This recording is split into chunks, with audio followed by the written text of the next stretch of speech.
Alors avec nous Emmanuel Navon, professeur de relations internationales à l'université de Tel Aviv. Bonsoir. Bonsoir. Est-ce que vous êtes choqué qu'on ait retiré ces statuts, parce que c'est un peu la polémique du soir en Italie, et on verra demain ce qui se passera en France, mais qu'on ait retiré ces statuts de nu pour ne pas offenser le président iranien? Je pense que si le président iranien vient à Rome pour signer des contrats de plusieurs centaines de millions de dollars, et s'il vient pour officialiser la levée des sanctions contre son pays, c'est à lui à s'adapter au pays qui le reçoit. Je pense que les Italiens en ont fait un peu trop. Après tout, ces statuts étaient là avant la visite de Rouhani. Il n'est pas obligé de les regarder. Et je pense que l'Occident aujourd'hui doit être fier de ses valeurs et ne pas avoir à toujours aller au-delà de ce qui est acceptable pour recevoir des dirigeants étrangers. Il y a des différences culturelles et religieuses entre l'Occident et l'islam. Il faut respecter ces différences, mais c'est également à l'islam et à l'Iran de respecter ces différences, de respecter la culture européenne. Alors on a vu cette image aussi forte du pape et de Rouhani aujourd'hui, du pape François. Rouhani qui eh bien, a défendu la position de l'Iran comme garant de la lutte contre le terrorisme. C'est ce que lui a demandé d'ailleurs le pape François. Est-ce que vous trouvez que le Vatican aussi cède trop face au nouveau visage de l'Iran qu'incarne Rouhani? Je pense qu'il y a quelque chose de véritablement ironique, pour ne pas dire plus, lorsque Rouhani se présente comme présente l'Iran comme le pays qui lutte contre le terrorisme, lorsque l'on sait que l'Iran contribue au terrorisme au Proche-Orient et dans le monde par le biais du Hezbollah, des cellules du Hezbollah, pas seulement au Proche-Orient, mais également en Afrique subsaharienne, en Amérique latine.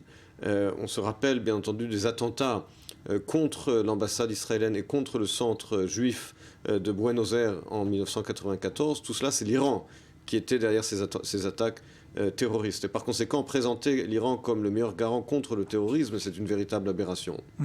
Alors on voit bien aujourd'hui que, comme souvent, la diplomatie est pragmatique, c'est-à-dire qu'on a aujourd'hui des enjeux économiques qui sont très importants, et du coup, on ne parle plus tellement de politique ni de droits de l'homme. On a vu ces manifestations. Tous les dirigeants européens, français, italiens, là, oublient le côté politique durant cette visite.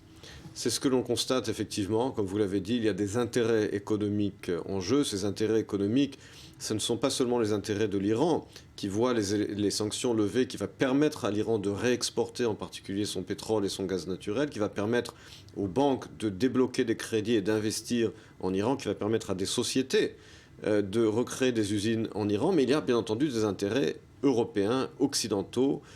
Par exemple, Peugeot, Renault et d'autres sociétés.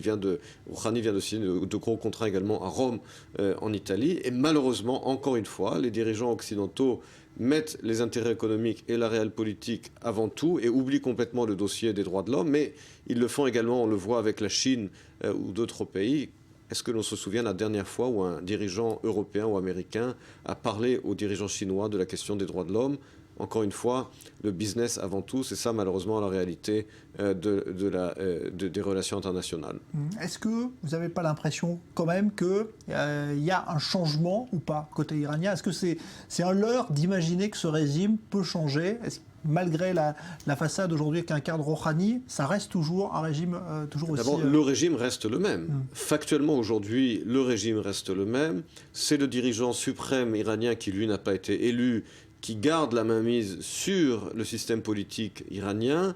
Les exécutions sommaires, les persécutions et également, bien entendu, les persécutions religieuses en Iran continuent d'être exactement les mêmes. Il est clair que Rouhani a changé de visage, a changé le visage de l'Iran vis-à-vis de l'Occident. Il change le ton vis-à-vis de l'extérieur pour lever les sanctions, pour améliorer la situation économique de l'Iran. Mais en ce qui concerne le fonctionnement du régime interne, là-dessus, il n'y a pas de changement. Et cela rappelle également la façon dont l'Union soviétique, à l'époque, s'était comportée vis-à-vis de l'Occident. À savoir, ils mettaient de l'eau dans leur vin pour bénéficier des relations économiques avec l'Occident. Mais en ce qui concerne les droits de l'homme, à l'intérieur de l'Union soviétique, il n'y avait pas eu d'évolution.